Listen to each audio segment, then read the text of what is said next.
Thank you, Mr. Speaker. Mr. Speaker, I rise to oppose House Bill 1141. I know it's a little unusual this late in the day, this late in the budget process, but I do want to just place some remarks on the record here for exactly why. Yesterday, I was pleased to support House Bill 1437, the Commonwealth's budget bill. As I mentioned yesterday during the debate on the bill, education and quality public schools are important to my constituents. The budget bill we passed yesterday invested $10.8 billion, or over 19% of the state's total expenditures, into education. It increased the basic education line item by $122.5 million to an all-time high of $5.5 billion. That's the largest amount of state funding in basic ed ever. It's also the largest line item in our Commonwealth's budget. For these reasons, I spoke in support of the bill and noted the significance of the educational line items. Unfortunately, while I do strongly support this level of investment into public education, I cannot support the method through which the funds are distributed to our local schools in this bill. The school funding formula in general and the hold harmless provision dramatically shortchange my school districts and many other school districts throughout the state. Many of my colleagues and I have raised these issues about the fundamental unfairness of the school funding formula and the hold harmless provisions, and for that reason I rise and I'll be voting against this bill. By way of example, just so the members understand, the top 11 school districts in our Commonwealth in terms of per pupil expenditures. So the Commonwealth spends per pupil in each of these districts the following amounts. $12,102 is the highest level that the Commonwealth spends per pupil in basic education funding. Going down, the 10 after that are $9,124, $8,697, $8,581, $8,381, $8,231, $8,144, $8,085, $8,061, $7,948, $7,920.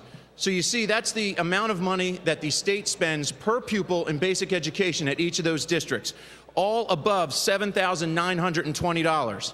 Here's what the state spends per pupil in my school districts.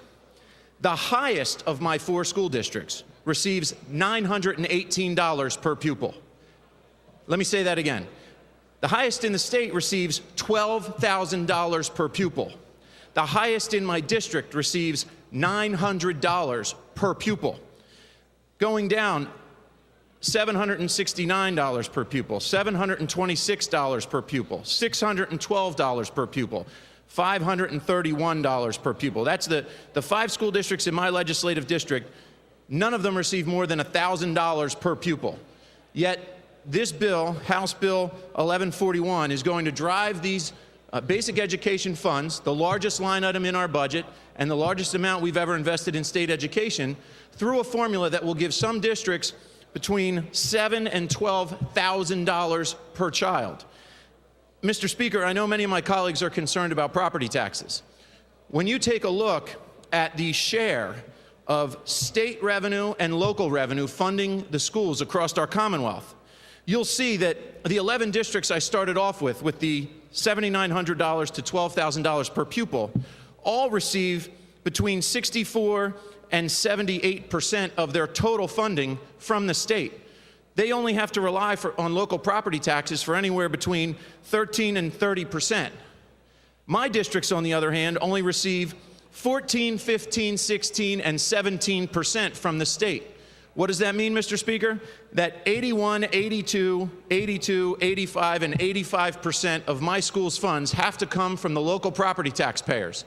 Mr. Speaker, that's what's driving the property tax issue in my district. I would encourage the members to look at their own numbers. When you look at the Berks County numbers, the hotbed of property tax issues in this Commonwealth, you'll find most of those districts are only funded by the state to the tune of about 25%. As I mentioned before, Mr. Speaker, the top districts that I listed are receiving in the 70% when it comes to funding their district. For that reason, Mr. Speaker, I'm going to have to oppose this bill. I find this formula to be unjust. I think it's inequitable. This is the worst wealth redistribution scheme I think I've seen. Frankly, I think all of our kids ought to be valued equally. I think my kids in the 151st District are worth the same amount in state dollars as the rest of the kids across this Commonwealth. And for that reason, I'll be opposing the bill. Thank you, Mr. Speaker.